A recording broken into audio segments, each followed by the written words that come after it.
The desert did not welcome humans. It tolerated them, briefly, conditionally, and with the quiet promise that it would reclaim every grain of ground they borrowed. In ancient Persia, whole valleys stretched out like oceans of shimmering light. Heat rose in waves so thick they warped the horizon, bending mountains as if the world itself were melting. The air tasted of dust, of sun-baked clay, of winds so dry they seemed to steal the moisture straight from a man's bones. Travelers claimed the desert whispered warnings through the dunes, and only fools ignored what it said. Yet the Persians were no fools. They looked at the impossible and answered not with surrender, but with invention. Long before the empires, before the great stone palaces and towering defensive walls, scattered families lived at the mercy of the seasons. Summer was not merely hot, it was a leviathan that crushed villages beneath its golden weight. At noon, the ground could scorch bare feet. Water vanished faster than it could be poured. Grain cracked in storage, dates shriveled on trees, and children slept in the shade of tents that felt like ovens. Life clung to the desert by its fingernails. Imagine for a moment the first settlers who tried to raise homes here. Their roofs were woven from reeds and clay, their walls thick mud that crumbled if the rains came too hard. They built their homes low, hoping the earth itself would shade them. But the desert showed them a truth they could not ignore. Heat seeped into everything. It filled rooms, lingered after sunset, and turned nights into restless battles with sweat and exhaustion. Elders talked of cooler lands to the north, lands where trees held real leaves and the air was kind, but many of these families had nowhere else to go. This was their inheritance and their curse. One evening, in a small settlement nestled between the crags of two mountains, a family prepared for the night. Their home, a modest square of mud brick, glowed with the last embers of daylight. Inside, little more than darkness waited, thick, suffocating, unmoving. A mother fanned her infant child, her movements slow and weary. A father poured out the last jug of water they'd saved for drinking. The children sat quietly, too hot to play, their backs pressed to the wall in hopes of finding a faint coolness. Outside, the evening wind swept through the canyons, but inside, the air barely shifted. It was as though the heat had claimed the house for itself. This was the reality of desert life. The elements dictated everything. People ate at dawn, worked in the shadow of morning, and hid at midday in whatever shelter they could find. Fishermen who traveled through the region with caravans told stories of lands far west, where the wind breathed life into homes, where breezes passed through windows as gentle as silk. But here, winds scavenged the earth, lifting dust, hurling sand, and leaving homes untouched by comfort. Yet even in misery, the seeds of innovation took root. He hears footsteps behind him. His father Balaam emerges from the shadows. Balaam is a master stonemason, broad-shouldered, his skin baked to deep bronze from decades under the sun. He says nothing at first. He simply places a hand on his son's shoulder as they watch the sun rise together. This is how their people measure time. The moment the sun's rays align with the temple platform marks the beginning of a new cycle, the perfect moment to start building. Ahal speaks softly, without turning. "Father, how did we build all of this?" Balaam chuckles, a low rumble. "With patience, with strength, and with the will of the gods. Stone remembers, my son. It holds every hand that shapes it." Ahal nods, though he doesn't fully understand. He wants to. More than anything, he wants to know how his ancestors, people with no metal chisels, no iron saws, no steel hammers, could shape stone so precisely that even now, 1,000 years later, the corners of these buildings are still sharp enough to cut a fingertip. He wants to know how they lifted blocks weighing several tons, raising them higher and higher without cranes or wheels. He wants to know how they carved intricate masks of serpents and jaguars from limestone so hard it resists modern steel blades. He wants to know where the knowledge came from, why the temples align with stars, why the staircases echo differently from each other, why each building is a story carved into the earth. He wants to understand the ancient magic of stone. But today, he will begin by learning to lift. Balaam leads Ahal down the narrow steps of the pyramid, each one steep enough to make a newcomer dizzy. The air changes as they descend, cooler near the top, thicker and more humid nearer the forest floor. By the time they reach the plaza, Ahal's skin glistens. Workers are already gathering near the quarry pits beyond the tree line, their stone hammers, called chalk, slung over their shoulders. These are the tools that built a civilization. Rocks. Shaped and sharpened, yes, but still rocks. Ahal feels a surge of doubt. Is this really enough to carve mountains? But then he remembers the city rising behind him. Proof that it is. They arrive at the quarry. The ground is scattered with broken limestone shards, white and chalky. Massive blocks lie partially dug from the earth, each the size of a jaguar. A team of workers chant rhythmically as they drive wooden wedges into natural cracks. Someone pours water over the wood. Ahal watches, fascinated, as the wedges swell, slowly forcing the cracks wider. He can actually hear the stone splitting. It sounds like the earth sighing. Balaam places a hammer and a tougher flint chisel in Ahal's hands. Every building begins here, where the earth gives us its bones. Today, you learn to speak its language. Ahal's first strike vibrates painfully through his fingers. Laughs erupt from older workers nearby. His father raises a hand to silence them. Let him learn, he says. Strike after strike, Ahal tries again. He adjusts his grip, widens his stance, feels the rhythm. Slowly, he begins to sense the invisible lines inside the stone, the planes where it wants to break, the spots where it refuses. He listens to the sound each strike makes, learning to distinguish a hollow thud from a promising crack. Sweat pours down his back, mixing with dust until his skin looks ghostly white. Hours pass. The sun climbs high. And at last, finally, the block gives way with a satisfying snap. Ahal drops his hammer and stumbles back, stunned. Balaam grins. You see, the stone obeys patience, not force. The workers cheer, clapping Ahal on the back. For the first time, he feels connected to something ancient. His ancestors knew these secrets.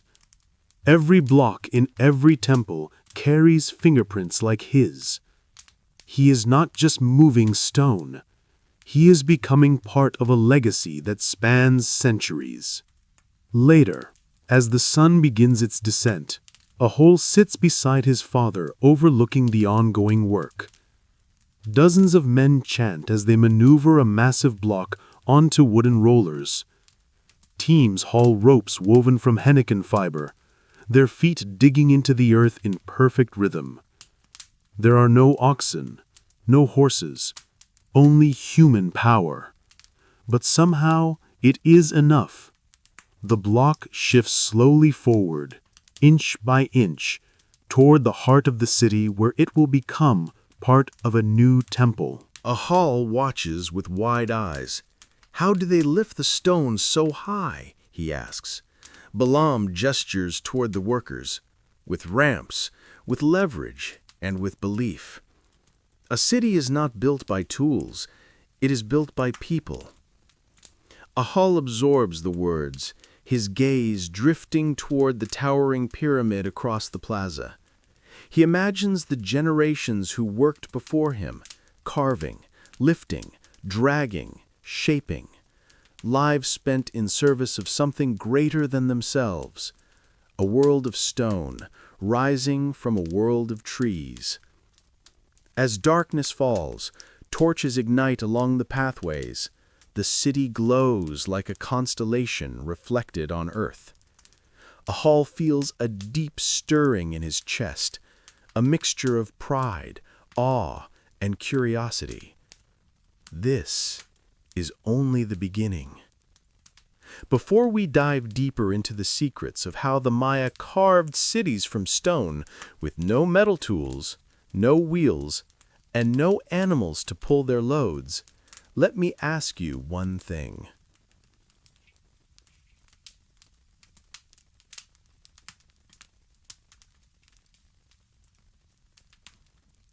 Morning mist clung to the treetops like drifting ghosts when Ahal returned to the quarry the next day. The jungle was never quiet. The distant howls of monkeys, the rhythmic chirp of insects, and the soft rustle of unseen creatures blended into a natural symphony. But today, something felt different. Today, Ahal walked not as a boy curious about stone, but as an apprentice who had taken his first step into the world of Maya craftsmen. He clutched his tools, a polished stone hammer and a flint chisel, feeling the weight of responsibility settle into his hands. These were not mere objects. They were the heartbeat of his people's architecture, the same simple instruments that sculpted monuments still untouched by time. As the sun rose, its rays pierced through the canopy in shimmering shafts of gold, illuminating the quarry like a sacred shrine. The workers were already assembled, their bodies gleaming with sweat, even in the early morning light. Ahal noticed something he hadn't before. They moved like dancers, their actions synchronized, their breaths steady, each strike of the hammer in perfect rhythm. He understood now what his father meant. Stone had a language, and today he would learn to speak it more fluently. Balaam stood at the quarry's center, examining a massive limestone outcrop. The white stone jutted from the earth like the exposed bone of a giant creature. He motioned Ahal over with a single nod. "Look closely," Balaam said, running his calloused fingers across the stone. "Before you strike, before you lift, before you even touch your tools, you must know what the stone wants." Ahal crouched beside him, studying the surface. "It looks smooth," he said tentatively. Balaam smiled. "Stone hides its secrets from those who only look. Use more than your eyes." He handed Ahal a small gourd filled with water. "Pour it." Ahal obeyed. As the water seeped into the cracks, the stone darkened, revealing faint lines running vertically down the rock. "These are the natural fracture veins," Balaam said. "Nature already begins the work for us. We follow its guidance." Ahal leaned closer, fascinated. "So the stone tells us where to strike?" "The stone always tells the truth. It is we who must learn to listen." The day's task was intimidating. Carve rectangular blocks from the limestone face, blocks that would eventually become part of a grand staircase leading to the new temple platform. Ahal swallowed hard, his heart pounding both with fear and excitement. The workers formed a semicircle, each positioned at a specific point. Their tools glinted weakly under the rising sun. "Begin," Balaam commanded. A dozen hammers struck in unison. Tuck, tuck, tuck, tuck, tuck, tuck. The sound echoed across the quarry, deep and rhythmic, like a heartbeat amplified by the earth. The vibrations traveled through Ahal's arms when he struck his own blow. He felt clumsy at first, his strikes uneven, but he forced himself into the rhythm, and slowly the stone responded. Small chips flaked away, fine dust coated his skin. Sweat trickled down his temple. His arms trembled from the repeated motion, but he refused to slow. The older workers occasionally glanced at him, not mocking him this time, but measuring him, as though deciding if he was worthy of standing among them. Hours passed before Balaam raised a hand. Enough! The chanting of the hammers ceased. Ahal blinked, disoriented by the sudden silence. Balaam inspected the groove carved into the rock face. It was a long, thin line, deeper than Ahal expected. "Good," Balaam said. "Now we widen it." The next stage was more delicate. Wooden wedges were driven into the groove with smaller mallets. Ahal watched carefully as his father tapped each wedge with precision, spacing them perfectly. "These are your invisible allies, wood and water. Even they help us shape the stone." Workers poured water onto the wedges. Within minutes, the wood swelled. A long, slow creaking sound filled the air as the pressure built. Ahal held his breath. The stone groaned, shifted, and finally split cleanly along the fracture line. A massive block rolled free, landing with a heavy thud. Ahal gasped. Even after seeing it yesterday, the process still felt like magic. "Remember this," Balaam said quietly. "We do not fight the stone, we guide it." As the block was hauled away on wooden rollers, Ahal was assigned to a smaller team for shaping. These blocks, once freed from the quarry, were still rough and uneven. Each needed to be refined with precision so that they would fit perfectly with others. No gaps, no wobbling, nothing out of alignment. Ahal traced the edges of the roughly carved block, feeling the imperfections. The corners were jagged, the surface wildly uneven. "How do we make it straight?" he asked. An elder stonemason named Itsam, thin, wiry, and older than any man Ahal had ever met, grinned toothlessly. "With your eyes, your hands, and your patience." Itsam lifted a polished stone straightedge and placed it across the block. Sunlight flickered through the gaps beneath it. "See the shadows?" Itsam said. "They betray unevenness. Shadows are another language of stone." Ahal leaned closer. The shadows looked like tiny slivers of darkness peeking out beneath the straightedge. "How long does it take to smooth a single block?" Ahal asked. Itsam laughed. "For a novice, perhaps all day." Ahal's jaw tightened. "Then I'll learn." And so he began, strike by strike, chip by chip, shadow by shadow. The hours stretched endlessly, broken only by brief pauses to sip water or wipe sweat from his brow. He felt the world shrink until only the block, the chisel, and the stone dust existed.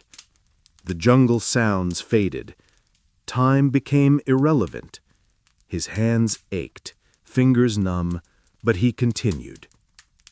When Itsam finally returned, the block's surface was smooth, its edges sharp enough to catch a sliver of sunlight. The old man's eyes widened. "You work like someone who respects the stone," he said softly. "Keep that, and you will become more than a craftsman. You will become a creator." Ahal felt pride swell in his chest, but also a deeper, quieter emotion. Belonging.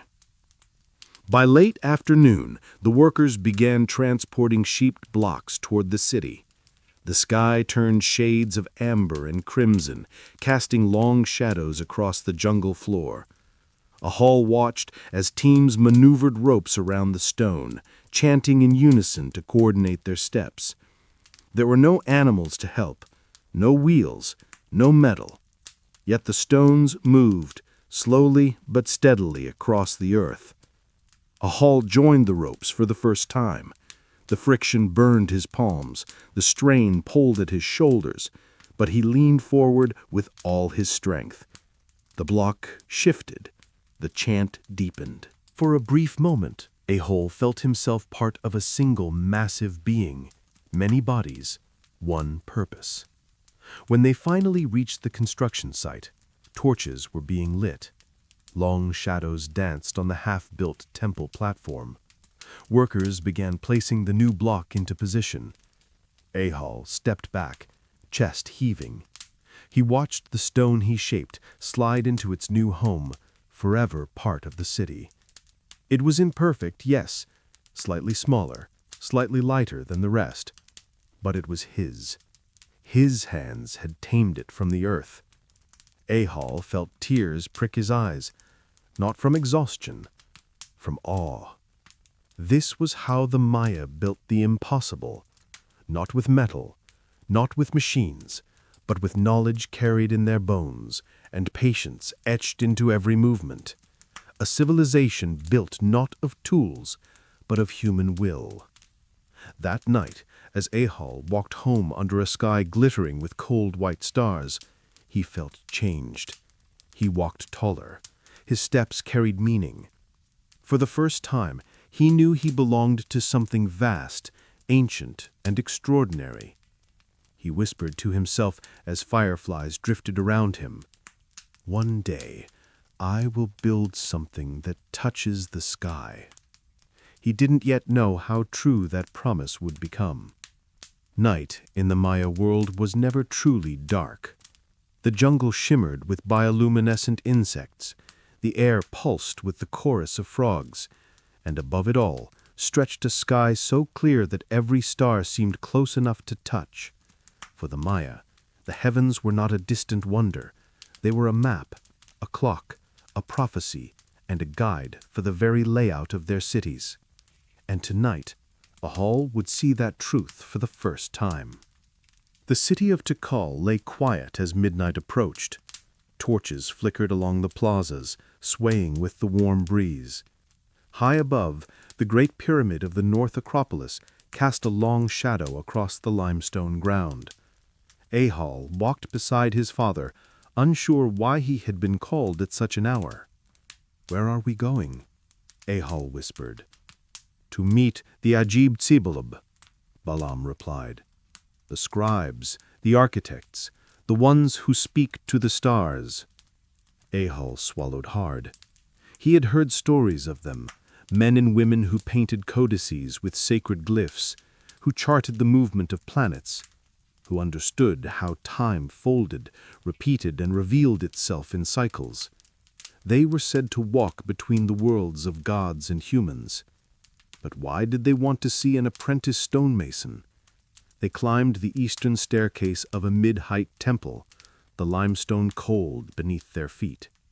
When they reached the top, Ahal froze. 3 figures waited there, cloaked in white. Their faces were painted with black lines, and each held a staff carved with mathematical symbols, dots and bars, the markings of the Maya numerical system.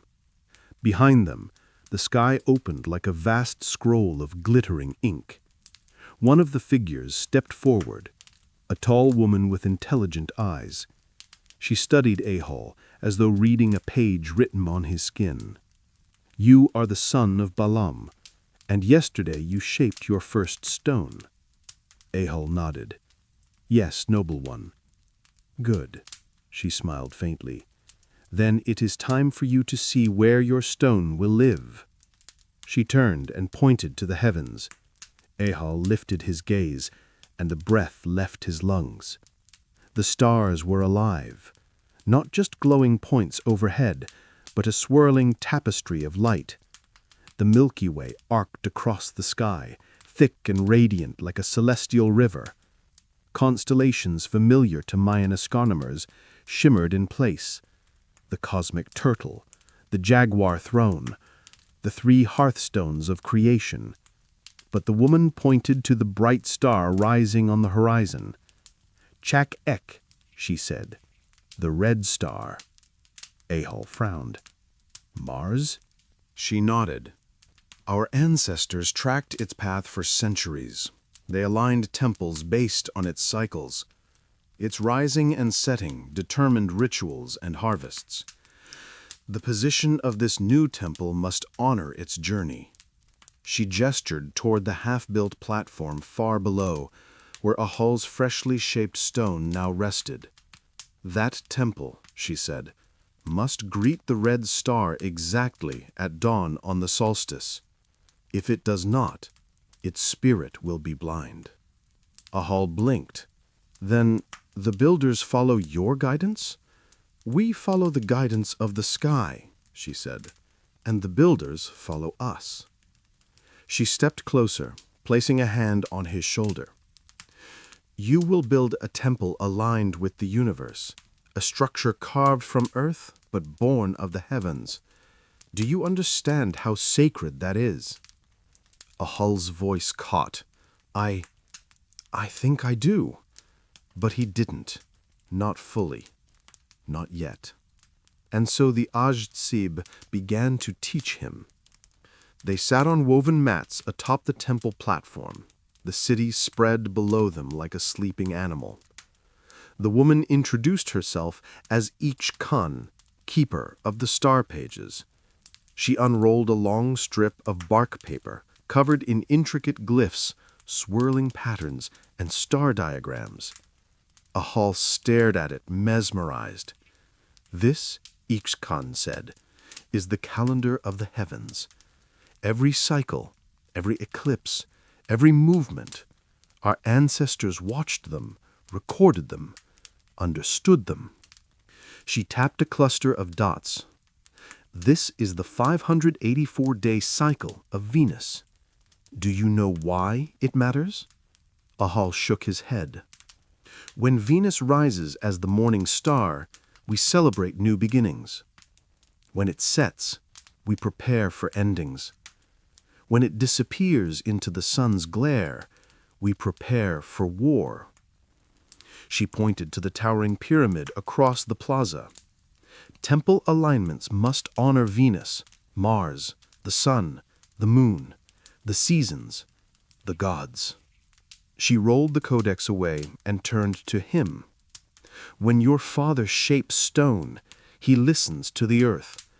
When we position temples, we listen to the heavens. Together we create harmony." Ahal felt something shift inside him, a widening of understanding, a sense of purpose larger than anything he had imagined. He had thought he would learn only how to cut stone. He had never imagined learning how to place it among the stars. Hours passed as Uaxactun and the scribes taught Ahal the basics: how to track a star using wooden sighting frames, how to measure shadows to determine the sun's path, how to align a building so that on a specific day of the year, light would pierce a doorway at the exact moment of sunrise. "A true architect," Uaxactun said, "does not build walls. He builds stories. Every temple is a chapter written in stone, telling future generations where the heavens stood when our people lived." Ahal couldn't look away from the sky now. Stars he'd never noticed suddenly felt filled with meaning. The constellations seemed to breathe, shifting with intention. And then a gasp rippled through the scribes. The red star brightened, just slightly, but enough to notice. Uaxactun whispered, "The gods are watching." Ahal felt goosebumps rise along his arms. At that moment, he understood. The Maya were not simply builders. They were astronomers, mathematicians, philosophers. They carved cities from limestone, yes, but those cities were reflections of the universe. Ahal felt dizzy with awe. "How do you know so much?" he asked. Ichkan smiled. Because the sky repeats itself. What has happened will happen again. What will happen has happened before. We only observe. As dawn approached, the eastern horizon glowed pale gold. Ixcan stood beside Ahal, tracing an imaginary line from the rising sun to the temple platform below. "Tomorrow," she said, "your block will be part of the first step in aligning the temple to the coming solstice." Ahal felt pride blooming in his chest. But then she leaned closer, lowering her voice.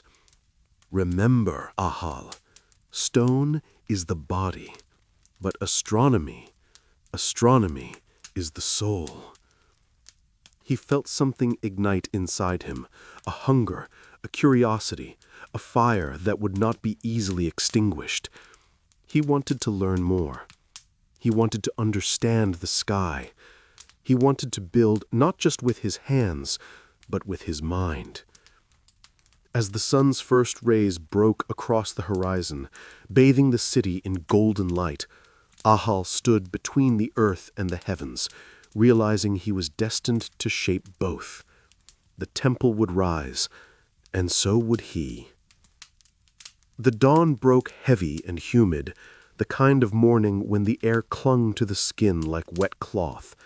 Ahal awoke to the muted roar of the jungle, howler monkeys echoing through the canopy, birds erupting in bursts of color overhead, and the faint distant rumble of stone being moved. Today was not a day for carving or studying the heavens. Today was a day of labor, pure, raw, relentless human strength. Because today they would move one of the giants. A massive limestone block, nearly the height of a man and weighing more than 20 jaguars, was ready to be hauled from the quarry to the construction site. It would become one of the great foundation stones for the new temple, one of the sacred bones of the city. Ahal had seen blocks moved before, but he had never taken part in moving something this large. As he approached the quarry, he saw dozens of workers already gathered, muscles taut, bodies shining with sweat beneath the rising sun. The air crackled with tension and anticipation. The block sat on the ground like a sleeping beast, wrapped in thick henequin fiber ropes. Wooden rollers lay scattered nearby. Teams of workers tested their grips on the ropes, shifting their weight, trying to find balance and coordination. Balaam stood at the center of it all, his presence commanding. He turned when he saw his son and nodded approvingly. "You will help with the main hall today," he said. "It is time." Ahal held pride and fear twist in his stomach. "I'm ready," he said, though he wasn't entirely sure. "Good," Balaam replied. "Then come, stand with the others." The process of moving a stone block this size was a ritual in itself, a carefully orchestrated dance of people and physics. Balaam raised his voice to address the workers. "Brothers, sisters, today we move what the gods have given us. This stone will become a part of our city, part of our history.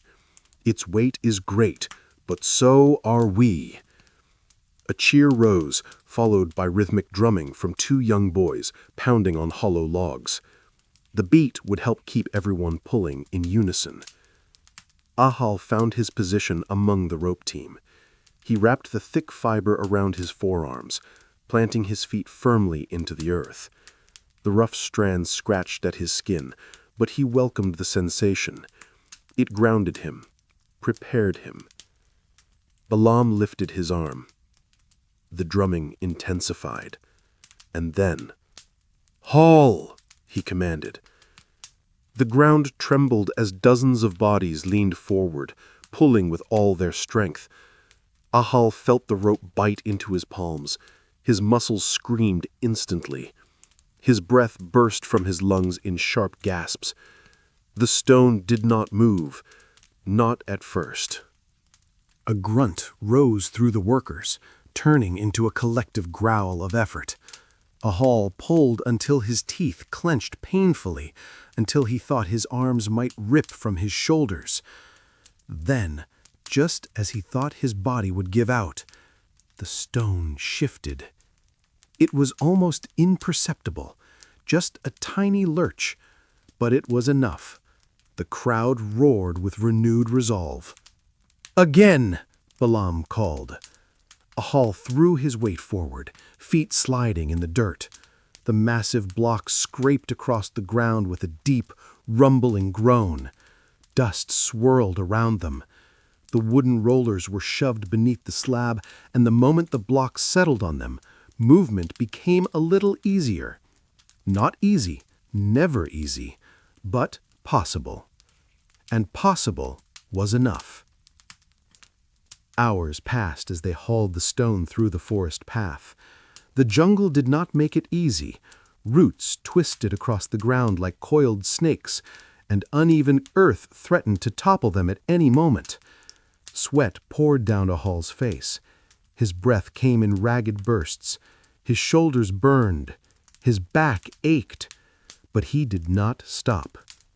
The chants of the workers, deep, rhythmic, ancient, gave him strength. Hia! Hia! Hia! The block rolled forward. Ahal's mind drifted as he pulled. He imagined the ancestors who had moved stones just like this centuries before. They hadn't questioned how they would succeed, only how long it would take. They had done this without metal, without wheels, without animals. Only human strength, ingenuity, and willpower. And because of that, Maya cities existed at all. Every pulled rope, every carved stone, every drop of sweat, it all added up to pyramids that brushed the heavens. By midday, the workers reached a steep incline, the final challenge before the construction site. The slope was brutal.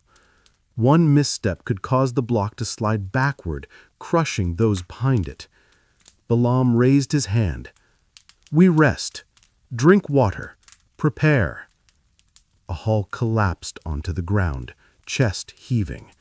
His arms trembled violently. He couldn't feel his fingers. His father sat beside him. "Harder than carving stone, isn't it?" Balaam asked. Ahal managed a weak laugh. "It feels like the stone is trying to crush us." "That is because you are fighting it. Stop fighting. Work with it." Ahal frowned. "How do you work with something that weighs more than 100 men?" Balaam placed a hand on the ground. "By knowing it does not want to fight either. It only wants a path. We give it that path.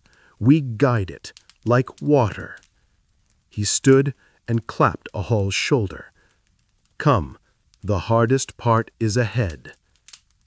The incline loomed before them like a test from the gods. Workers positioned thick wooden beams to create a makeshift ramp. Others hammered stakes into the ground to prevent any backward slide. Ropes were doubled. Extra hands joined the pull team. The children who had been beating the drums now stood silent, watching with wide, reverent eyes. Balaam raised both arms. Silence fell. The air hung heavy, as if the forest itself were holding its breath. Then, "Pull!" Ahal dug his heels into the earth, leaning forward so far he nearly toppled. Every muscle in his body screamed. The block inched upward. Dirt crumbled beneath his feet. A rope snapped somewhere behind him, followed by a shout. Still, the workers held.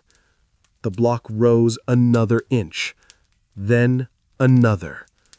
Ahal felt his legs shaking violently, felt his fingers going numb, felt his lungs desperate for air. He gritted his teeth and pulled harder. For a terrifying moment, the stone stopped. It teetered, slid backward half an inch. A panicked shout tore through the workers. "Hold!" Balaam roared. The block stabilized. Ahal screamed, a raw, primal sound, as he forced his body to give everything it had left. And then the block crested the top of the slope. It was done. A roar of triumph erupted from the workers. Some collapsed onto the ground. Others hugged. A few wept openly. Ahal dropped to his knees, gasping, his body trembling uncontrollably.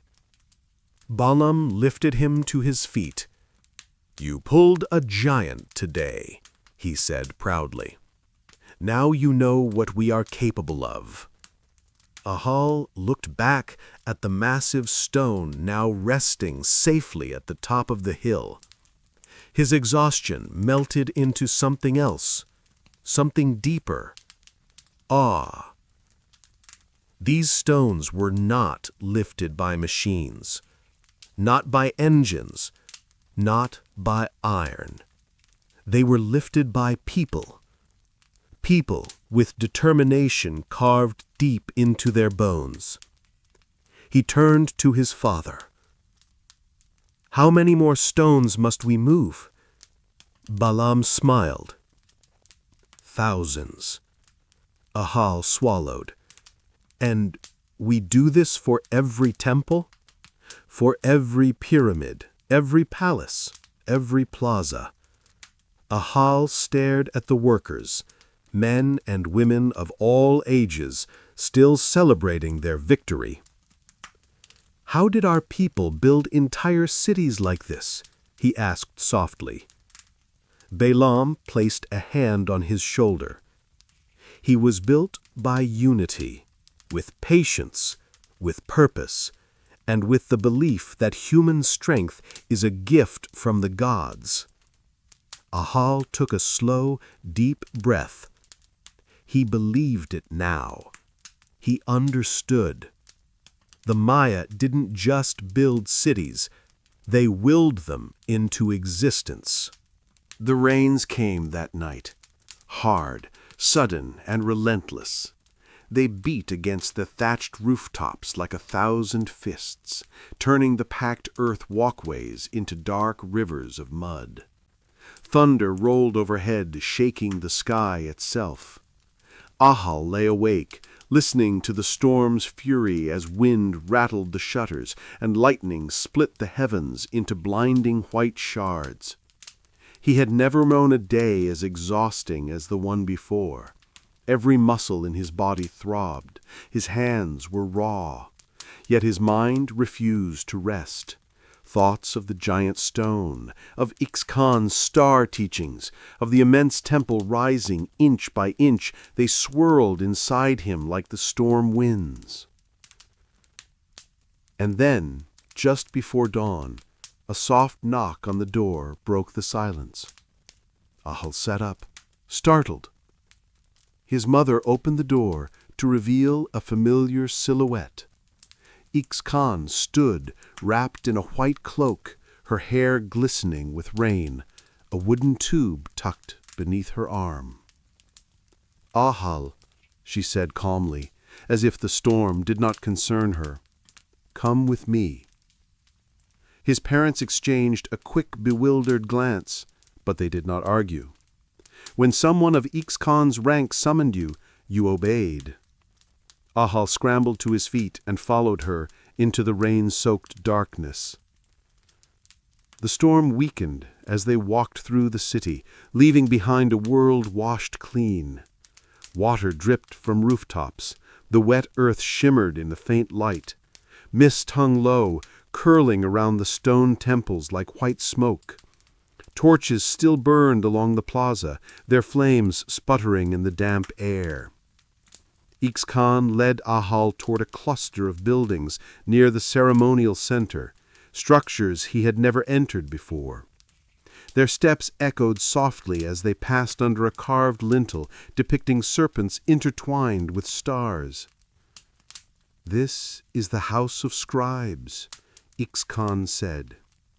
Ahal felt a shiver run through him.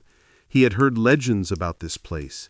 It was where codices were painted, where sacred knowledge was kept, where the future and past were read like stories in the sky. Inside, the air smelled of bark paper, ink, incense, and old wisdom.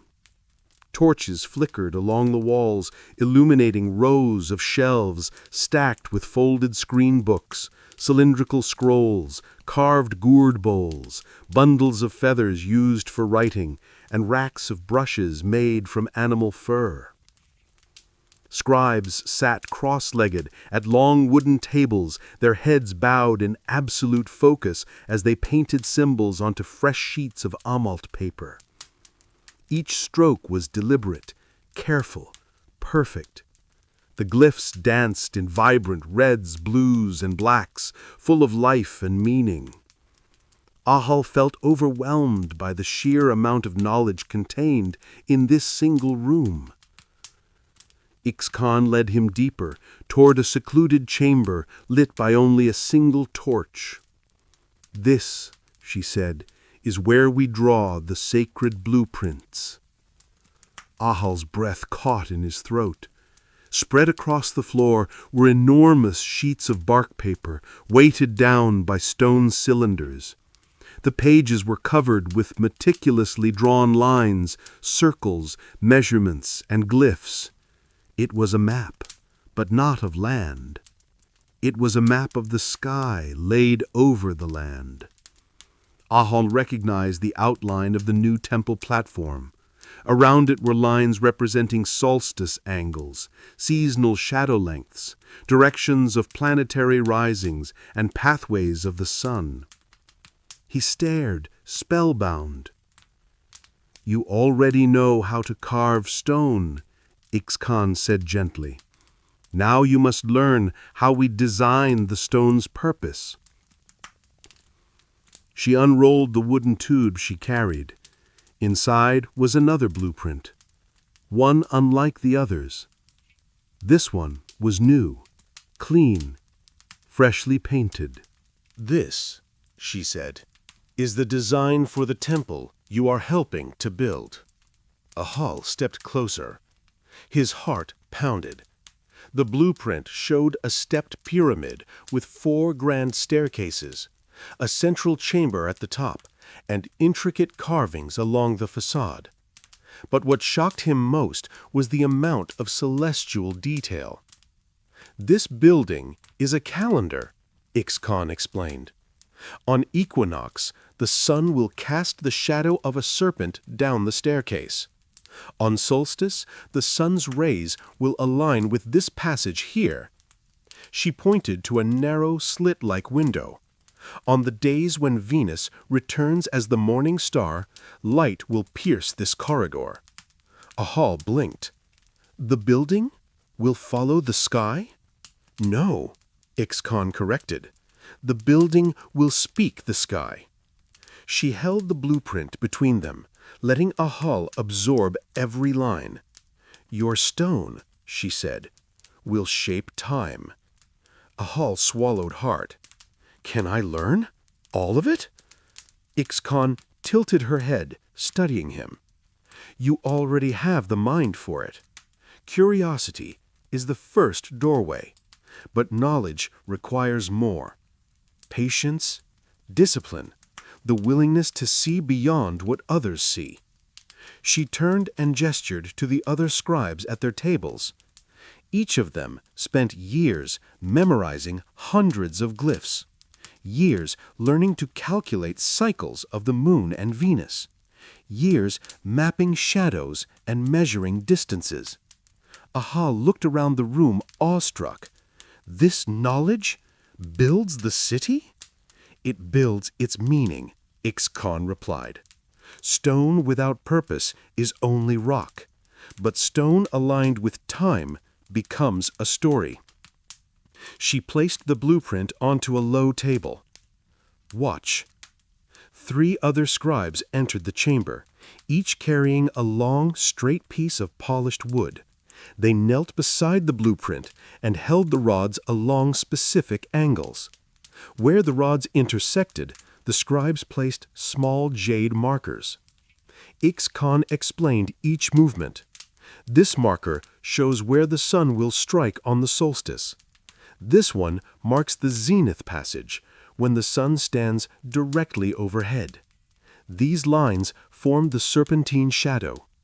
These numbers, dots and bars, record the cycles of Venus. Ahal felt his heartbeat quicken. The complexity was overwhelming, but he loved it. The blueprint was not a drawing. It was a symphony. A woven pattern of mathematics, astronomy, religion, and art. "Your stone," she said softly, "will sit here." She pointed to a small square near the bottom of the structure. Ahal felt a thrill of belonging. His hands had shaped something that would play a part in this grand cosmic design. "This temple," Ixcan continued, "will not just be a building. It will be a message. To the gods, to the people, and to the future. It will tell them we understood the universe." Ahal stood silent for a long time. Then, finally, he whispered, "I want to help design temples like this one day." Ixcan's eyes softened. "Then you will. But you must learn one more thing." She led him to a different table. On it lay an unfinished codex, its pages blank except for a few carefully sketched glyphs. "This," she said, "is your first lesson." She handed him a brush dipped in carbon black ink. "Write the glyph for stone," she instructed. Ahal let out a nervous breath. His hand trembled slightly as he touched brush to paper. Slowly, carefully, he painted the curves and bars of the glyph. His first stroke was crooked. His second was too thick. His third almost tore the paper. He winced. "It's not very good." Ixcan smiled warmly. "Neither is a novice's first strike on stone, but both are necessary." Ahal breathed deeply and tried again. This time, the glyph was steady, confident, beautiful. Ishkan nodded. "The stone remembers your hands, and the paper remembers your mind. One day, both will guide the city." As the dawn light seeped into the house of scribes, Ahal gazed at the sprawling blueprint one last time. He felt a strange electric excitement in his chest. He had helped shape a stone. Now he would help shape a story. And one day, if he journeyed far enough, he would shape a temple aligned with eternity. Chapter 6. Mortar, Fire, and Alchemy. The sun had not yet risen when Ahal awoke to the smell of smoke. Thick, heavy, and strangely sweet. It drifted through the cracks of his family home like a silent summons. He pushed aside his woven blanket and stepped outside into the cool morning air. A deep orange glow pulsed from beyond the far edge of the city, accompanied by distant shouts and rhythmic pounding. Ahal had seen many aspects of Maya construction in the past days, carving stone, hauling giants, learning celestial design, but today he sensed something entirely different.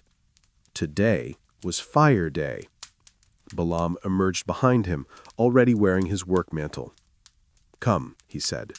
"You learned how stone is shaped and how it is aligned. Now you will learn how it is bound." Ahal frowned. "Bound?" His father nodded. "Even the strongest blocks need mortar, the paste that holds heaven and earth together." Mortar. A simple word for something so essential. Without it, the Maya cities would crumble. Without it, no temple wall would stand. Without it, the stones would be bones without flesh. Ahal followed Balaam toward the outskirts of Tikal, where enormous pits had been dug into the earth. Flames roared from them, tall, hungry tongues of fire twisting into the sky. Workers fed the infernos with armfuls of wood, their bodies outlined in silhouettes against the fiery backdrop. Ahal had never seen anything like it. The heat hit him like a living animal, sharp, aggressive, almost pushing him backward. "What is happening?" he asked, shielding his face. Balaam smiled. "We are awakening the stone." Standing at the center of the fire pits was a man Ahal recognized from marketplace rumors. A chamal, the master of fire kilns. His skin was marked with swirling soot patterns, and his arms bore scars from countless burns. In one hand he held a long wooden pole with a hooked end. In the other, a gourd of water he seemed to sip from without ever stopping. He turned when he saw Balaam and Ahal. "Your son?" asked Achamal, voice raspy but strong. "Yes," said Balaam, "a stoneworker, and now a student of the scribes." Achamal raised an eyebrow. "A boy of both earth and sky? Rare." Ahal blushed, but bowed respectfully. Achamal gestured toward the blazing pits. "Come, learn how the Maya turns stone into glue." Inside 3 of the pits were chunks of limestone, not cut blocks, but raw, rounded stones, freshly dug from the quarries. The flames burned around and under them, turning their surfaces white-hot. "The limestone you carve," Achamal explained, "is the bone of the earth. But this, burned limestone, this is the marrow, the secret that makes our walls eternal." Ahal leaned in, fascinated. The heat shimmered visibly, making the air dance like water. Each stone glowed faintly, as though alive. "When we burn limestone," Achamal continued, "we remove its breath." Ahal frowned. "Its breath?" "Yes," Achamal tapped his chest. "Inside every piece of stone is trapped air, life. Fire drives it out. When the stone loses its breath, it becomes light, fragile, easy to turn into powder." He lifted the hooked pole and pulled a glowing white rock from the pit, placing it onto a slab of stone to cool. Ahal could see tiny cracks skittering across its surface like spider webs. "This," Achamal said, "is quicklime."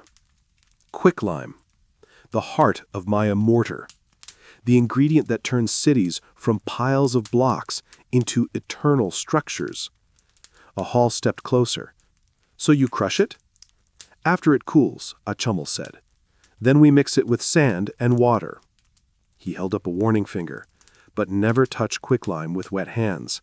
It will burn you worse than fire." Ahal nodded firmly. "Fire that burns stone, stone that burns skin." The Maya understood the dangers intimately. As the morning wore on, Ahal watched every step of the process. Workers used stone hammers to crush the burned limestone into a fine white powder. Others sifted the powder through woven baskets, removing impurities. Young boys carried clay jars filled with water from the nearby reservoir, pouring it carefully into wide mixing basins. The moment water touched the quicklime, steam exploded upward with a violent hiss. Ahal stumbled back, startled. Achamal chuckled. "Quicklime awakens when it drinks water. That is its rebirth." The mixture bubbled and churned like boiling soup. "Now," Achamal said, "we add sand. Never too much, never too little. Too much sand and the mortar becomes weak. Too little and it cracks in the sun." He handed Ahal a wooden paddle. "Stir." Ahal plunged the paddle into the thick, bubbling mixture. It was heavier than he expected, dense and sticky. The rising steam made his eyes water, but he mixed, slow and steady, until the paste smoothed into a creamy consistency. Achamal inspected it. "Good," he said. "You have a feel for it." But Ahal felt something more, something almost spiritual. The mixture was warm, alive, transforming before his eyes. It was as if he held the heartbeat of construction itself. By midday, the mortar was ready. Stone carriers arrived with the giant block they had moved the day before. The workers lowered it carefully onto the temple platform's growing foundation. Balaam guided them, shouting instructions, adjusting positions, ensuring perfect alignment. Then Achamal gestured toward Ahal. "Bring the mortar." Ahal filled a clay basin with the warm mixture and carried it up the ramp, where Balaam waited. The stone rested in its place, but its base needed to be sealed, its edges locked, its gaps filled. "Spread it," Balaam instructed. Ahal knelt beside the block. He dipped his hands into the mortar. It felt gritty, warm, almost like clay, but heavier, more purposeful. With slow, careful strokes, he applied it along the edges, pressing it deep into the seams. And as he worked, something shifted inside him. He had carved the stone. He had helped move it. He had learned its cosmic placement, and now he sealed it, binding it permanently into the bones of the city. He was part of the stone's entire journey. Ahal whispered under his breath, "I am shaping the temple." His father heard him and smiled. "Yes, and the temple is shaping you." Hours later, when the block was fully set and the mortar cured enough to hold, Achamal placed a hand on Ahal's shoulder. "The Maya do not build with stone alone," he said. "We build with fire, with water, with earth, with sky. Mortar is not just glue, it is unity." Ahal listened, feeling the truth of those words in his bones. "You have seen how fire breaks stone. You have seen how water transforms it. You have mixed earth into it, and you have placed it according to the heavens." He stepped back and opened his arms to the temple in progress. "This," he said, "is the alchemy of our people." Ahal gazed at the structure, feeling something surge in him: pride, awe, purpose. He whispered, almost to himself, "One day, this temple will stand longer than we live." Balaam nodded. "Longer than your children live, longer than your children's children live." Achamal added softly, "Stone remembers all hands that shaped it, especially those who learned its magic." Ahal felt his cheeks warm. Magic. Not the kind of spells or illusions from stories, but the real magic of transformation, of fire becoming stone, stone becoming structure, structure becoming meaning, the magic of creation. As the sun dipped below the horizon, casting long shadows across the unfinished temple, Ahal stood at the base of the great foundation and felt a quiet certainty settle into his heart. He was no longer just a stoneworker's son. He was a builder of stories, a shaper of cities, an apprentice in the sacred craft of alchemy. And as he gazed upward at the growing temple, he imagined the generations who would walk beneath its shadow long after he was gone. He smiled. "Heaven and earth," he whispered, "are not so far apart." The morning sun glowed pale gold as Ahal made his way through the winding stone pathways of Tikal. He had grown used to waking each day with a new purpose, carving stone, studying the heavens, mixing mortar, but today the summons felt different. The message had been delivered by a young messenger boy at dawn. "Report to the Western Plaza. The Ballcourt needs hands."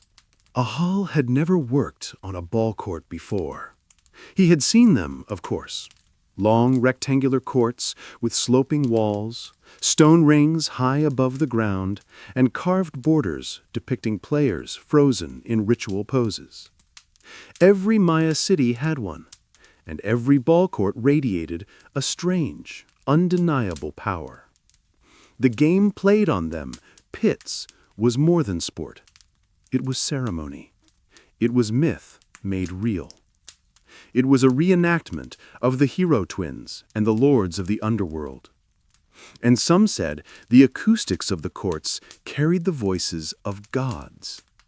Ahal had always wondered how a stone court could echo so loudly, as if the sound traveled farther than it should. Today, he would finally see how such marvels were crafted. As he approached the western plaza, he saw dozens of workers gathered around a half-finished court. Polished limestone tiles lined the floor in perfect geometric patterns. The sloping walls rose at a precise angle, forming a corridor between them. And perched atop scaffolds, artisans carved elaborate glyphs into the stone surfaces. The master builder overseeing the project stood near the center. A stocky man with a shaved head, black jade earrings, and eyes sharp as obsidian. This is Ekbalam, the chief architect of the royal Ballcourts. He noticed Ahal immediately. "You're the boy Balam's been training," Ekbalam said, his voice booming across the court. "Good. Today you learn how to make stone speak." Ahal's eyes widened. "Stone speaks?" Ekbalam grinned. "Oh yes. A Ballcourt is not just a place to play. It's an instrument, a perfect chamber for sound." He clapped his hands once. Clap. The noise shot through the air, hit the sloped walls, and bounced back in a rapid series of echoes. Ahal jumped. "How?" "This," Ekbalam said proudly, "is engineering. Good engineering. The gods taught us the rest." Ahal felt excitement stir within him. "How do we build it?" Ekbalam motioned for him to follow. They approached the northern wall, where workers were laying new tiles. Each limestone slab had been polished until it gleamed like bone. As they were placed, men tapped them lightly with stone mallets, listening for something Ahal couldn't yet hear. Ekbalam knelt and placed his ear close to the stone surface. "Listen," he said. Ahal knelt beside him. The tile didn't make any obvious sound. Ekbalam rapped it gently with a mallet.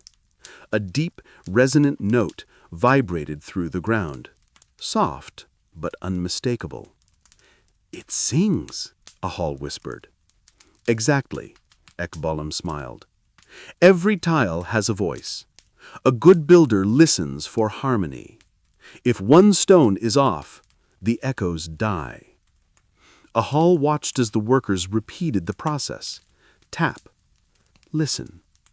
Nod. Move on. If a tile produced a dull thud instead of a resonant hum, it was replaced. Only the stones that sing truly become part of the court, just as only those who understand the craft become true builders. Ahal felt the lesson strike deeper than the sound itself.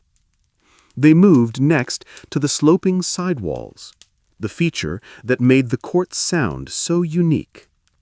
The walls were angled precisely, neither too steep nor too flat. "Why this angle?" Ahal asked. Ekbalam pointed to the sky. "The slope guides sound the way the heavens guide light. Too steep, and the echo escapes. Too flat, and the echo dies." He raised his hands, palms facing each other. "The court is a giant mouth, Ahal. It swallows sound, shapes it, and sends it back." Ahal imagined sound waves like invisible ripples bouncing between the walls. "So, when players call out," he murmured. Ekbalam finished the thought. "Their voices reach every spectator, even the gods."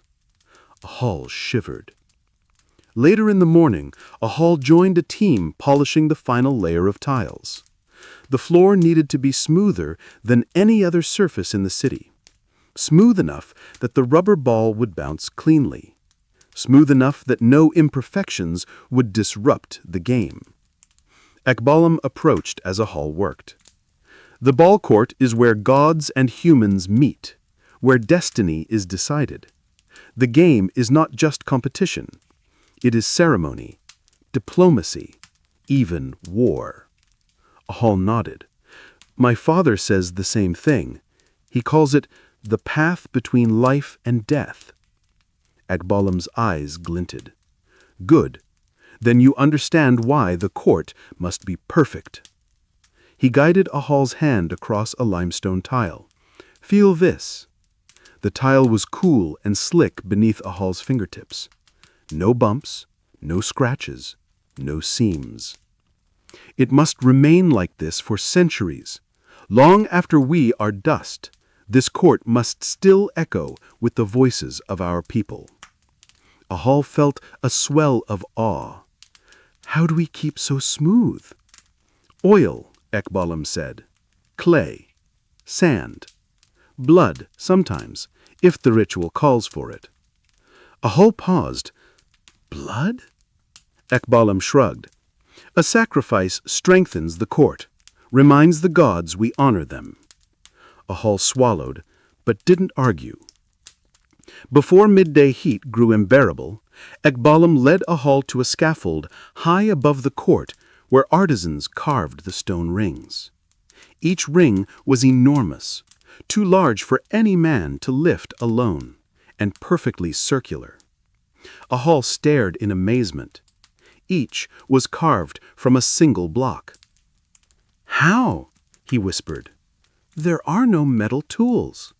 Ekbalam chuckled. Stone responds to patience and mathematics. He tapped the circular stone ring lightly. We carve from the inside out. Chisels, sand, rope saws. The circle must be perfect, or the ball will never pass through during the ritual. Ahal peered down into the courtyard.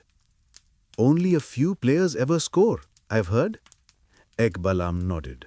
A rare feat, a sacred moment. The ring is both a challenge and a symbol. What symbol? Ahal asked. Ekbalam's expression softened. The mouth of the underworld, he said. To pass through it is to defy death. Ahal felt goosebumps rise along his arms. By late afternoon, the court neared completion. Workers stepped back, admiring the smooth floor, polished tiles, and towering sloping walls. Ahal and Ekbalam stood at the edge as the sun cast long shadows across the structure. It is beautiful, Ahal whispered. It is alive, Ekbalam corrected. A Ballcourt has a spirit, and we have awakened it. He clapped his hands once more. Clap. The sound struck the walls, bounced, rebounded, returned like rolling thunder. Ahal's heart pounded. It's perfect. Ekbalam placed a hand on the boy's shoulder. Tomorrow the nobles will play the first game, he said. You will see what you helped create. Ahal felt pride swell within him. This court, this echoing chamber of stone and purpose, held a piece of his work. His hands, his sweat, his effort echoed within it just as strongly as any sound. As he walked home through the golden twilight, Ahal paused one last time to look back at the Ballcourt. The sloping walls glowed like the sides of a sacred canyon. The floor gleamed like polished bone. The stone rings stood silent but watching, waiting for the game. Ahal whispered to himself, the gods will hear every sound tomorrow. And he knew, deep in his bones, that he was becoming part of something immense. A civilization building not just with stone and mortar, but with meaning, ritual, and echoes that would outlive time. Ahal had always believed he understood the scale of Tikal. The sprawling plazas, the towering pyramids, the carved monuments rising above the canopy. But he soon learned that no one truly understood the Maya world until they had walked its veins. The causeways stretching endlessly beyond sight. The jungle-shrouded highways that connected cities like the nerves of a living body. And now, for the first time, Ahal would walk them himself. The temple foundation was rising steadily, the Ballcourt complete, and the scribes had given him a rare gift: permission to travel with a small work delegation delivering tools and messages to the nearby city of Uaxactun. It was not far by Maya standards, only a few hours of walk, but it was enough to reveal the vastness of their civilization. Balaam saw his son off at dawn. "Look well," he said. "Learn from what you see. Every city teaches something different." Ahal slung a woven bag across his shoulder, nodded respectfully, and followed the small caravan onto the raised white road, the Sak Behob, the sacred causeways that linked Maya cities like shining threads. The morning sun painted everything gold. Mist drifted across the jungle floor, curling around Ahal's feet like living smoke. The Sakbe stretched ahead in a perfect line. Straight, clear, unyielding. Built without metal, built without beasts of burden, built without wheels. Yet it was as straight and smooth as any road Ahal had ever walked. "How did they make it so even?" Ahal asked the older man leading the group. The man smirked. "Same way we build temples, with sweat, patience, and more lime plaster than you'd imagine." He patted the road fondly with his palm. "These roads will outlast us all." Ahal believed him. As they traveled, the jungle revealed its secrets slowly. Towering ceiba trees stretched toward the sky like ancient guardians. Vines hung thick as ropes. The air buzzed with life. Bright blean parrots squawked in the canopy, while tiny lizards scurried across sunlit stones. But what stood out most were the shapes hidden under the vegetation. Ahal began to notice small mounds rising from the forest floor, unnatural shapes softened by moss and roots. "What are those?" he asked. "Old houses," the older man replied. "Old temples. Old everything. The jungle forgets nothing, but it hides everything." Ahal shivered. These were forgotten neighborhoods, entire sections of ancient cities swallowed by time. Buildings once alive with market stalls, storytellers, celebrations, and families, now reduced to silent hills of stone. But the jungle could not hide everything. When the Sakbe turned sharply around a bend, Ahal's breath caught. There, rising above the treetops, stood a group of stone structures, sharp-edged, towering, defiant. The pyramids of Uaxactun burst from the greenery like the tips of mountains, their upper tiers glowing in the morning light. Even from a distance, Ahal could feel their presence. He said, "They're beautiful," he whispered. "Wait until you stand beneath them," the older man said knowingly. Uaxactun was smaller than Tikal, but no less magnificent. Its central plaza was a wide open space framed by stepped platforms. Children chased each other across the limestone ground. Traders displayed pottery, obsidian blades, carved shell jewelry, and jade beads. Priests in feathered cloaks painted glyphs along wooden tablets. But what captured Ahal's attention most were the observatory structures, the famed Group E complex. 3 small temples stood in a line, facing a larger, elevated platform on the opposite side of the plaza. The alignment was perfect. Even Ahal, still new to astronomy, could feel the precision radiating from them. "That is where we watch the sun," said a voice beside him. Ahal turned to see a woman of imposing stature, her face painted with blue lines, her hair woven with feathers. "I am Ixtanil, astronomer of Uaxactun," she said. "I am Ahal, apprentice stoneworker and student of Ixcan." At the mention of Ixcan, her expression softened. "Ah, a student of the stars then," Good. She pointed toward the observatory complex. Come, let me show you why these cities are placed where they are. She led him to the raised platform opposite the three small temples. From there, the entire horizon opened before them. This is where we measure time. Ahal gazed at the temples in the distance. During solstice, External continued, the sun rises over the temple on the far right.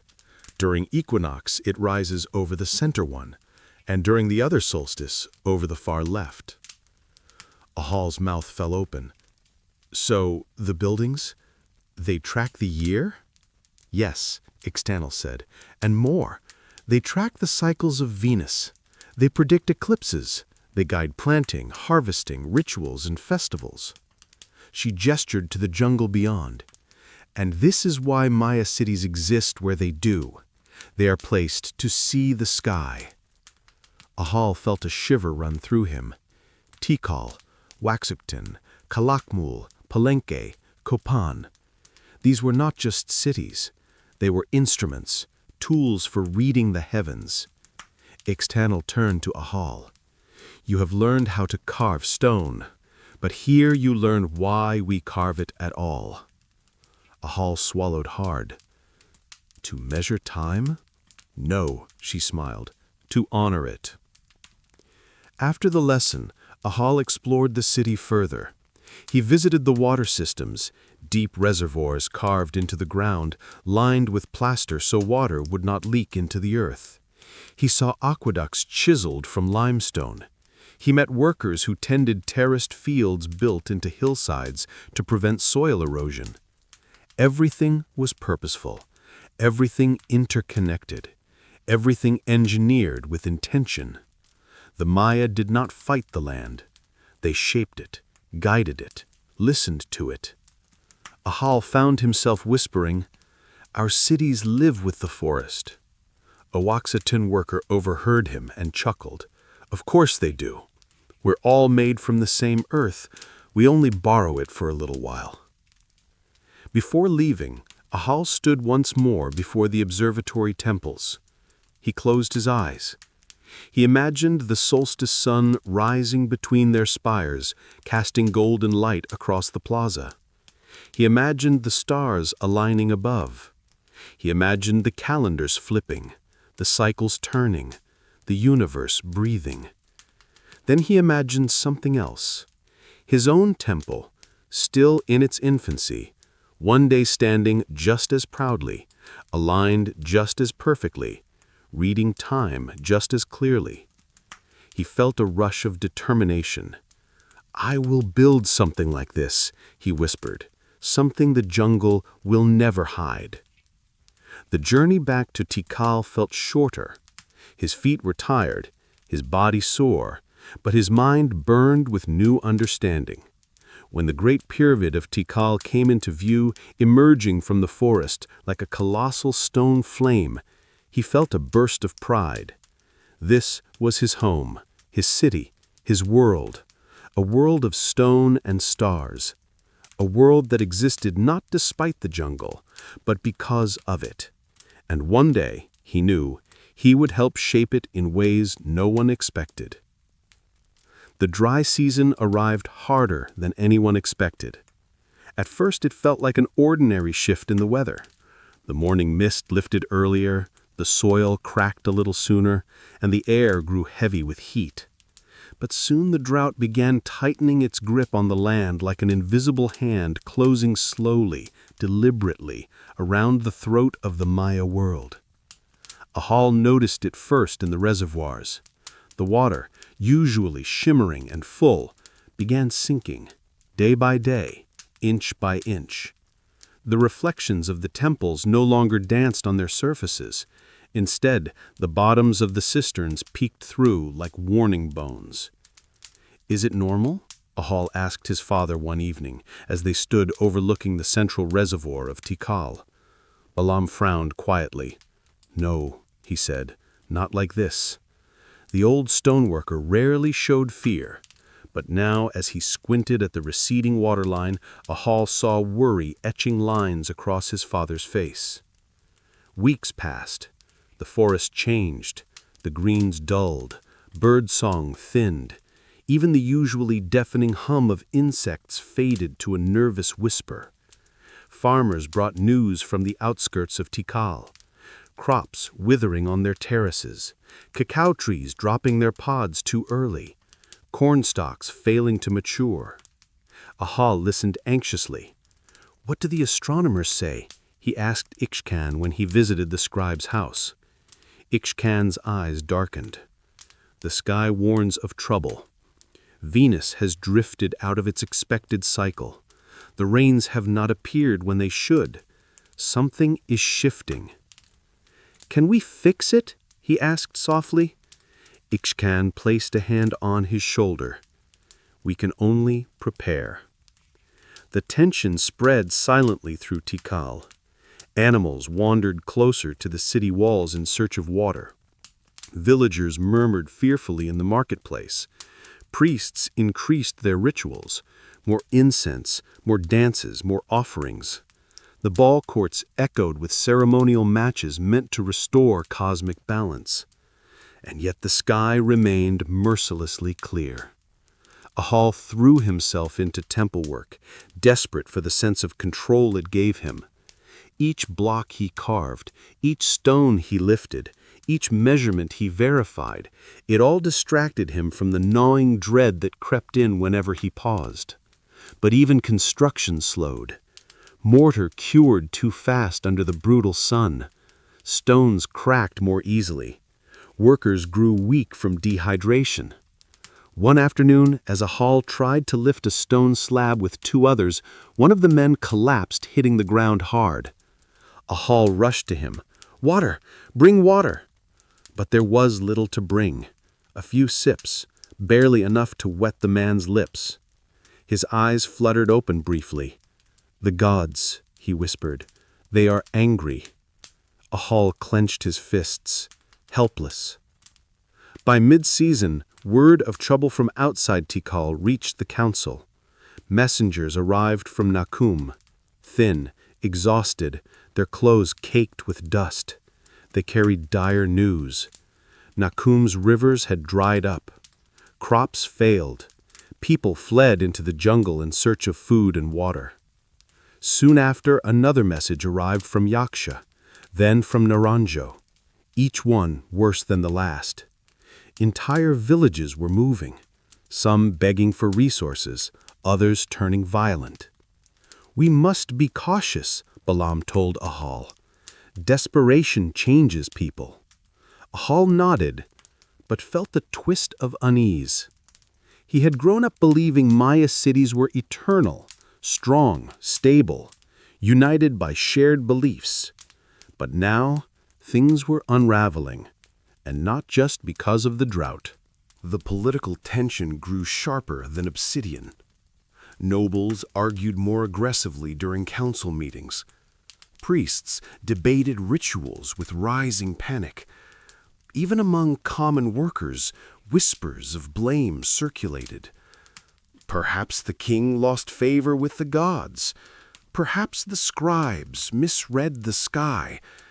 Perhaps another city cursed us.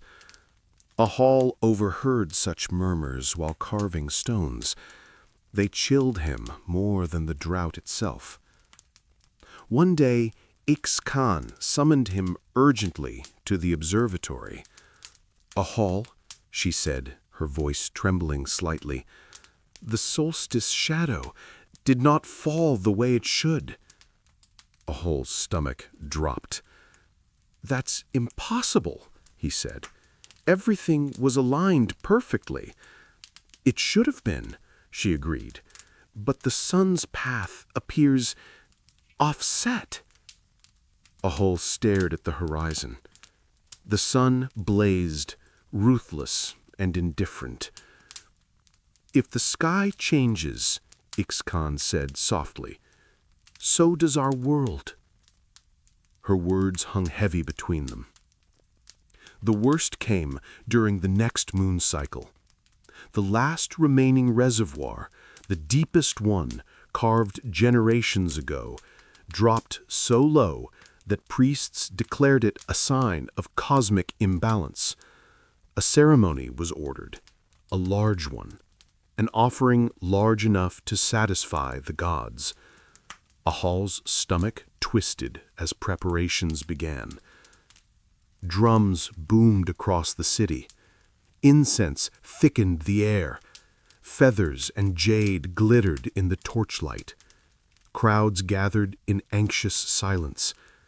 Ahal and Balaam watched from the edge of the plaza as the high priest stepped forward, cloaked in brilliant blue feathers, the color of sacrifice. 2 captives were brought forth, their faces painted, their fates sealed. Ahal looked away, but he still heard the chants. He still heard the cries. He still heard the blade. Afterward, the priests raised their hands to the heavens. "The rains will return," they proclaimed. But they did not. The drought worsened. The water ran scarce. Tempers ran shorter. Trust fractured along invisible lines. Even within Ahal's own family, tension rose. His mother rationed their water carefully, often giving more to Ahal than herself. His father worked longer hours, taking fewer breaks. His younger siblings grew quieter, watching their parents with wide, worried eyes. One night, Balaam returned late from the temple construction. His shoulders sagged. His voice was hoarse. "We lost 3 workers today," he said. 2 to heat, 1 to a fight. Ahal's heart stung. "A fight? People are desperate," Balaam said. "Food, water, stability, they slip away like sand." He looked at Ahal. "And when a city begins to fracture inside, its walls fall soon after." Ahal swallowed hard. He had always believed the Maya were invincible. He believed their city stood because their people stood together. But now, unity was eroding. Slowly, quietly, inevitably, like drought drying water grain by grain. One evening, as Ahal stood atop the unfinished temple, he gazed out across Tikal. The city still looked powerful. Torches flickered along the avenues. Pyramids cut sharp silhouettes against the fading sky. The great ceiba trees stood proudly in the plazas. But beneath the beauty, he felt a tremor, a subtle imbalance, a quiet unraveling. And in that moment, Ahal understood something painful. Civilizations do not collapse in a single moment.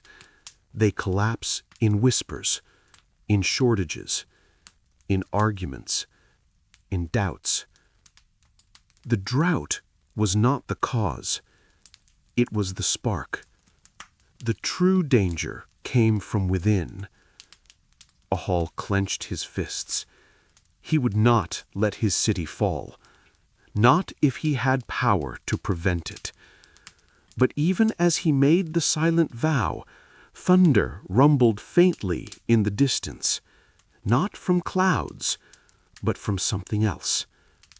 Marching feet, travelers, refugees, possibly raiders, moving towards Tikal. And the next chapter of Ahal's world was about to begin. The storm that finally came was not the kind Ahal had prayed for. It was not rain, not the blessed water that would fill the reservoirs, revive the crops, and cool the burning earth. It was people. Hundreds of them, moving through the forest like a restless tide, strangers from distant villages, desperate families fleeing drought-stricken lands, warriors whose cities had fallen into hunger and chaos. Ahal watched from atop the unfinished temple as the crowds gathered. The once stable world he had known felt as fragile as the surface of a pot before firing. Beautiful, but one wrong spark could shatter everything. Balaam stood beside him, expression heavy. "Tikal will change," he said quietly. "It must, or it will break." Ahal swallowed. "Can we save it?" "That," Balaam answered, "depends on whether the people remember who we are." Tikal tried. The nobles distributed what little water remained. Farmers rationed their stores. Builders offered labor in exchange for food. Scribes drafted warnings, predictions, and careful pleas to the gods. But the drought did not lift. The reservoirs sank lower. The granaries emptied. And the massive stone city, once a beacon of life, began to feel like a heavy weight on the land itself. Ahal saw fear creeping into every corner. In the council chambers, voices rose in anger. In the markets, people argued over scraps. In the temples, priests insisted more sacrifices were needed, each ritual larger and more desperate than the last. One night, Uaxactun called Ahal to the observatory.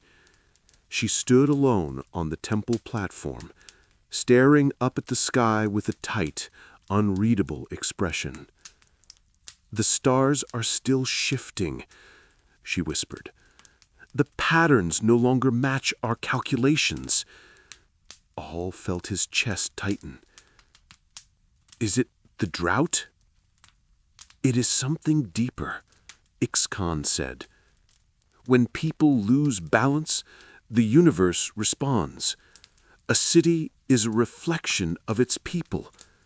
Disharmony here becomes disharmony everywhere." Ahal didn't fully understand, but he felt the truth in his bones. The turning came during a long, suffocating night when Tikal's outer fields finally failed. Farmers returned to the city wide-eyed, terrified. The soil is dust. The terraces are cracking. The crops are dead. And with food gone, panic bloomed. Fights broke out. Families fled into the jungle. Groups from rival lineages blamed each other. Even the workers at the temple grew restless. Some stopped returning entirely. Ahal felt the city he loved slipping away, crumbling not from an enemy's attack, but from hunger, fear, and the slow collapse of trust. His dreams of carving stone, building temples, aligning cities with the stars, felt suddenly small and fragile. But even in collapse, the Maya spirit did not break completely, because in the midst of despair, Ahal noticed something that gave him hope. Families who had once been strangers sharing food, stoneworkers helping refugees build shelter, scribes teaching children from faraway towns how to read glyphs, priests lowering the price of offerings so the poor could still participate in rituals, and astronomers sharing their knowledge freely, hoping someone younger might carry the wisdom forward. Ahal felt a spark inside himself, a realization. "We're not dying," he whispered one night. "We're changing." One evening, Balaam gathered Ahal and the rest of the family around the hearth. "The council will not say it openly," he said, "but most of us must leave the city." Ahal's breath caught. "Leave?" "Yes," Balaam said. "We will find smaller lands, places where the drought is less harsh, places the forest can still feed us. But Tikal is our home." Balaam placed a hand on his son's shoulder. "Stones are not home. People are." Ahal looked toward the silhouette of the temple rising through the window. its unfinished tiers glowing softly beneath the moonlight. He had dreamed of building it to completion. He had imagined seeing the solstice sun pierce its corridor, watching the serpent shadow slither down its steps. The dream ached now. "But who will finish it?" Ahal whispered. Balaam smiled sadly. "Others will. Or perhaps no one will. Sometimes the greatest monuments are not the ones we finish, but the ones we begin." Ahal bowed his head. He understood. On their final morning in the city, Ahal climbed the temple scaffold one last time. The air was cool, unusually still. Far below, small groups of families prepared to depart, their belongings tied in woven baskets. Ahal stood alone on the unfinished platform and watched the horizon brighten. When the first rays of sunlight emerged, he felt something shift inside his chest, not despair, but peace. The sun rose exactly where Uaxactun had predicted. Even in chaos, the universe kept its rhythms. Ahal smiled. "Thank you," he whispered to the sky, "for teaching me." Footsteps echoed behind him. Uaxactun approached, carrying a folded bark paper codex. "This is for you. A student should carry knowledge wherever he goes." Ahal accepted the gift with trembling hands. Inside were star charts, glyph lessons, and unfinished notes, some in Uaxactun's handwriting, some intentionally left blank. "For you to fill," she added softly. Ahal felt tears sting his eyes. "Will you come with us?" She shook her head. "My place is here, to watch what remains." Ahal nodded. He didn't want to leave her, but he understood. Their paths were both part of the same story, one beginning, one staying behind. The caravan left Tikal as the morning sun climbed high. Ahal walked beside his family, head held high, the codex secure in his woven bag. Behind them, the city slowly disappeared into the trees. Pyramids became silhouettes. Silhouettes became shadows. Shadows became nothing more than shapes swallowed by the jungle. But Ahal knew the truth. Tikal would not vanish. It would sleep. Its temples would stand for centuries, even millennia, long after the drought ended and new civilizations rose. The jungle would claim them but not destroy them. The stone would remain, silent, patient, eternal. Just like the knowledge Ahal carried. As he walked, he whispered to himself, "We will build again." Not as before, not with the same cities, but with the same spirit. Because the Maya were not defined by their pyramids or their Ballcourts.